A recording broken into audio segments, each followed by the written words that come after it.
The Steam machine has generated a lot of excitement, debate, and confusion. Some people treat it like a next-generation console. Others think it's a miniature gaming PC.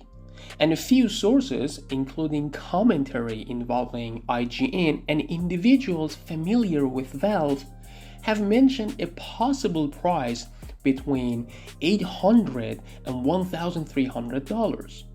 But once you take a closer look at what the Steam machine is truly meant to be, and what gamers realistically expect from it, things become much clearer.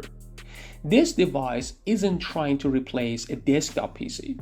It's not targeting high-end PC performance, and it's not aiming to compete directly with powerful GPUs. Instead, Valve is designing the Steam machine to be something very specific. A comfortable console-style way to enjoy your Steam library on a big screen without the complications of Windows. Let's break down what this device actually offers and why so many players are excited about it. Hey everyone, hope you're doing great. Welcome back to the Horror and Beyond show.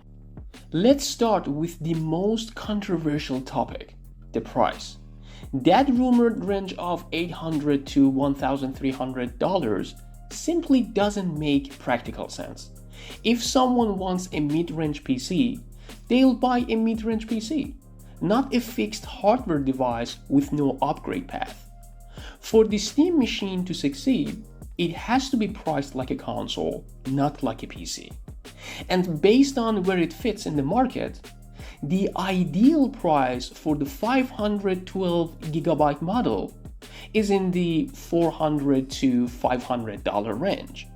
Anything higher immediately limits its appeal. Now, let's talk about performance. Valve has stated that the Steam machine is roughly 6 times more powerful than the Steam Deck. The deck sits around 1.6 teraflops, which places the Steam machine in the approximate range of 9 to 10 teraflops, depending on final clocks and thermals. In practical terms, this means it's not as powerful as an RTX 4060. It's slightly below a PS5 in raw performance, but still very capable for modern gaming in the living room. Native 4K won't be common due to the 8GB video RAM limitation, but FSR should provide excellent results on a big screen just like it does on many consoles today.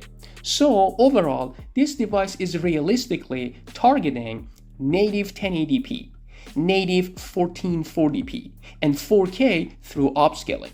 And with SteamOS optimizations, the experience should feel smooth and consistent. The biggest misunderstanding is assuming people want the Steam machine because of its raw power. That's not the case. Gamers who are excited about this device are mostly looking for a clean, TV-friendly UI, plug-and-play simplicity, proper controller support, fewer issues with the game optimization, no Windows background tasks, no driver updates, no random crashes, no shader completion stutters, and a straightforward console-like experience, but with the freedom of their Steam library. This device is designed for comfort. It's for players who don't want to sit at a desk. They want to lean back on the couch, open SteamOS, pick up a controller, and play. That's where the Steam machine shines. One of the biggest strengths of the Steam machine is its controller. Valve designed the new Steam controller specifically for SteamOS, and that creates a level of consistency that Windows simply can't match. This controller brings several meaningful features, including improved gyro aiming, which feels smooth and natural, precision touchpads, giving you mouse-like control when needed, customizable input layers for different games and genres, back buttons for extra flexibility, full Steam input integration so every game can be mapped exactly the way you want, and consistent on-screen prompts no matter what you play. These features aren't gimmicks. they make a real difference in day-to-day use. On Windows, even though the Xbox controller is natively supported, the experience can still be inconsistent. There have been situations where the controller suddenly switched to keyboard prompts, or inputs conflicted with the keyboard in the middle of gameplay. When that happens, immersion is gone, and often the only fix is restarting the game. With the DualSense, the issues become even more noticeable, such as Xbox prompts appear while using a PlayStation controller, haptics are inconsistent, adaptive triggers rarely function correctly, and overall, it never feels fully native. This is why the Steam controller stands out, because it's designed around SteamOS, and SteamOS is designed around it. Everything works together as one unified system. No mismatched prompts, no random conflicts, no guesswork. Just a smooth console-like experience every single time you play. Now, this is an important point that often goes overlooked. PlayStation requires PS Plus for online play. Xbox requires Game Pass Core or Ultimate. Nintendo requires an NSO subscription. But with the Steam machine, online multiplayer is completely free. No monthly subscription, no yearly renewal, no additional fees. If Valve sets a fair price, this one feature alone could attract many console players who are tired of paying yearly fees just to access multiplayer. Valve is releasing two variants of the Steam machine, a 512GB SSD version and a 2TB SSD version. When I talk about the ideal $400 to $500 price points, I'm referring specifically to the 512GB model. The 2TB version will naturally cost more, which is completely reasonable. So here's my personal take, and I know many players will relate to this. My main platform for gaming is the PS5, and I enjoy it a lot. But if Valve prices this Steam machine correctly, I would definitely consider buying it as my secondary console. I already own a desktop PC with an RTX 4070, which is far more powerful than both the Steam machine and the PS5. But despite having all that power, I simply don't enjoy gaming on PC anymore. Here's why. Windows always has something running in the background. Drivers constantly need updating.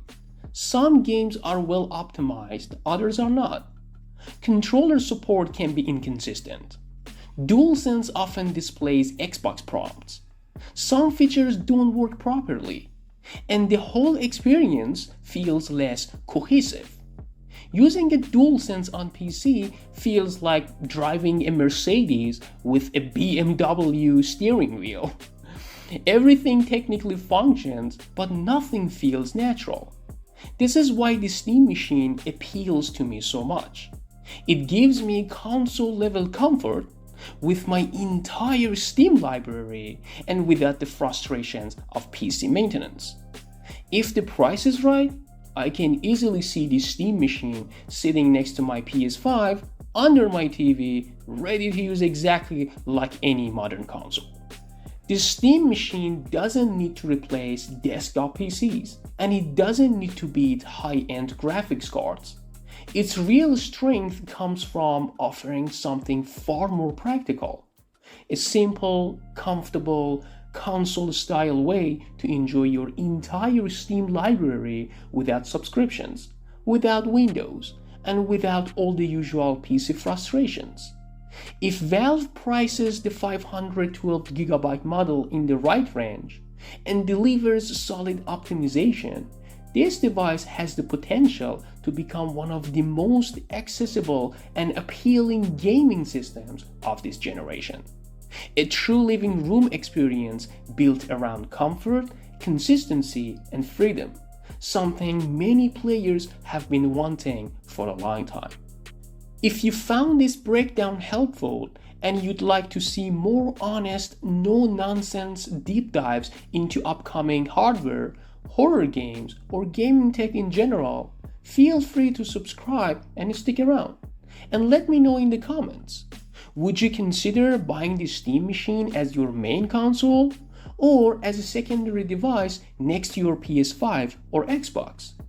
Thanks for watching, and I'll see you in the next one.